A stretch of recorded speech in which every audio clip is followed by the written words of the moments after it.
My husband left me to die because his childhood sweetheart had a hot flash. I never thought the night I almost died would be the night I truly woke up. The hospital room felt like an icebox, sterile and unforgiving. Fluorescent lights buzzed overhead with their cold, clinical hum as I lay there, my body a battlefield of tubes and wires. The IV needle in my left arm felt like ice water flowing through my veins, while the oxygen cannula made every breath taste like plastic. My abdomen throbbed with each heartbeat, the surgical site a constant reminder of how close I'd come to losing everything. The cardiac monitor beeped in steady rhythm, beep, beep, beep, the only sound keeping me company in this sterile prison. My throat was raw from the breathing tube they'd removed hours earlier, and when I tried to speak, only a whisper emerged.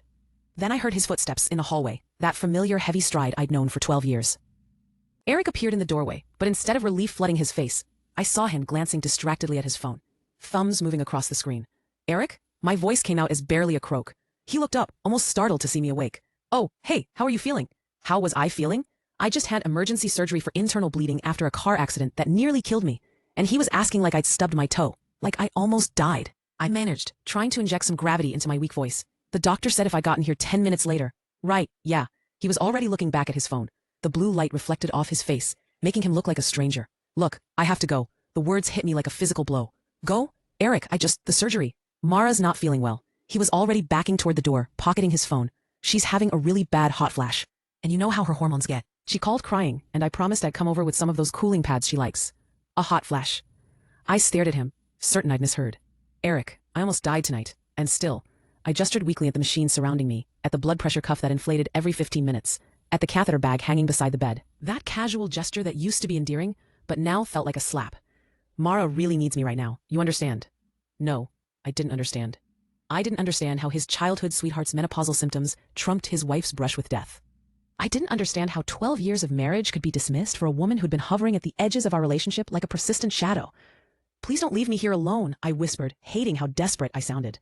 But he was already gone, his footsteps echoing down the hallway, leaving me with only the mechanical symphony of monitors and the crushing weight of abandonment. 3 days later, I woke to harsh morning light filtering through the hospital blinds. The pain medication had been reduced and clarity was returning along with the physical discomfort. Dr. Martinez, a kind woman with gentle eyes, was checking my chart. You gave us quite a scare, she said, adjusting my IV. We nearly lost you on the table. Your blood pressure dropped to almost nothing. Another few minutes and... She didn't need to finish. I could see it in her expression. Where's my husband? I asked, though part of me already knew. Dr. Martinez's pause said everything. Has he not been by? He left the night of the surgery. Said his friend was having a hot flash. The doctor's eyebrows rose slightly, but she maintained her professional composure. Well, recovery is often easier with family support, but you're a fighter. Your vitals have been steadily improving. After she left, I reached for my phone with trembling fingers. 17 missed calls.